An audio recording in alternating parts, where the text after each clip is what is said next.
വിശുദ്ധ ബൈബിളിലെ സ്ത്രീ കഥാപാത്രമായ സാറ ഇപ്പോൾ നമുക്ക് മുൻപിൽ എത്തുന്നു. വിശ്വാസികളുടെ പിതാവായ അബ്രഹാമിന്റെ ഭാര്യയായ സാറ വാഗ്ദത്തം ചെയ്ത ദൈവത്തെ വിശ്വസ്തനെന്ന് എണ്ണുകയാൽ പ്രായം ചെന്നിട്ടും ഒരു പുത്രന് ജന്മം നൽകാൻ ഭാഗ്യം കിട്ടിയ ജാതികളുടെ മാതാവെന്ന് അറിയപ്പെട്ട സ്ത്രീകൾ.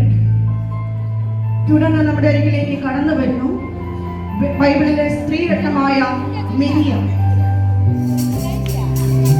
ഇസ്രായേൽ മക്കളെ മിസ്രൈമിൽ നിന്നും കനാനിലേക്ക് നയിച്ചു കൊണ്ടുപോകുവാൻ സഹോദരന്മാരായ മോശയോടും അഹ്റോനോടൊപ്പം നിന്ന ധീരയായ വനിത, ബൈബിളിലെ പ്രവാചികയായ ഏക വനിത, ആത്മത്യാഗത്തിന്റെയും ധൈര്യത്തിന്റെയും നല്ല മാതൃക ായിരിക്കുന്ന രൂത്ത് നമ്മുടെ അരികിലേക്ക് കടന്നു വരുന്നു.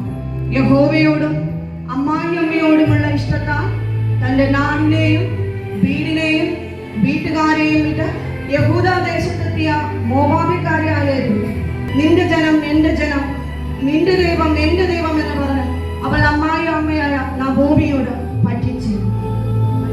ഹന്ന ഇസ്രായേലിന്റെ ന്യായാധിപന്മാരിൽ ഏറ്റവും ഒടുവിലത്തെ ന്യായാധിപനായ ശമൂവേൽ പ്രവാചകന്റെ അമ്മയായ ഹന്ന. ഹന്നയുടെ മടുത്തുപോകാത്ത പ്രാർത്ഥനയും ത്യാഗമനോഭാവവും സമർപ്പണവും ദൈവഭക്തിയും വിശ്വാസവും നാം മാതൃകയാക്കേണ്ടതാണ്. തുടർന്ന് വേദപുസ്തക ചരിത്രത്തിലെ രത്നങ്ങൾ സ്ത്രീരത്നമായിരിക്കുന്ന അബീഗി സ്വന്തം വിവേകം കൊണ്ടും സന്ദർഭോചിതമായ പ്രവൃത്തി കൊണ്ടും അനുഗ്രഹമാക്കി മാറ്റിയ ധീരവനിത. സ്ത്രീരത്നമായിരിക്കുന്ന എസ്തർ അഹശ്വേരോശ് രാജാവിന്റെ പ്രിയ, തന്റെ രാജ്യപഥത്തിലും കൊട്ടാരത്തിലെ സുഖലോതുപതയിലും മതിമറന്നും ആഹ്ലാദിക്കാതിരുന്ന എസ്തർ ജീവൻ നഷ്ടപ്പെടാൻ സാധ്യതയുണ്ടായിരുന്നിട്ടും സ്വജനത്തിന്റെ വിടുതലിനു വേണ്ടി രാജ്യസന്നിധിയിൽ സധൈര്യം നിലകൊണ്ട പ്രൗഢവും കുലീനവും ഉത്തമവുമായ സ്ത്രീ. നമുക്ക് മുൻപിൽ എത്തുന്നു വേദപുസ്തക ചരിത്രത്തിലെ സ്ത്രീരത്നമായ മറിയം. നമ്മുടെ കർത്താവും രക്ഷകനുമായ യേശുക്രിസ്തു ജനിക്കായി ഇതാ ഞാൻ കർത്താവിന്റെ ദാസി, നിന്റെ വാക്ക് എന്നിൽ ഭവിക്കട്ടെ എന്ന് തന്നെത്താൻ ദൈവത്തിന് സമർപ്പിച്ച മറിയം. ഹന്ന പ്രവാചകൻ.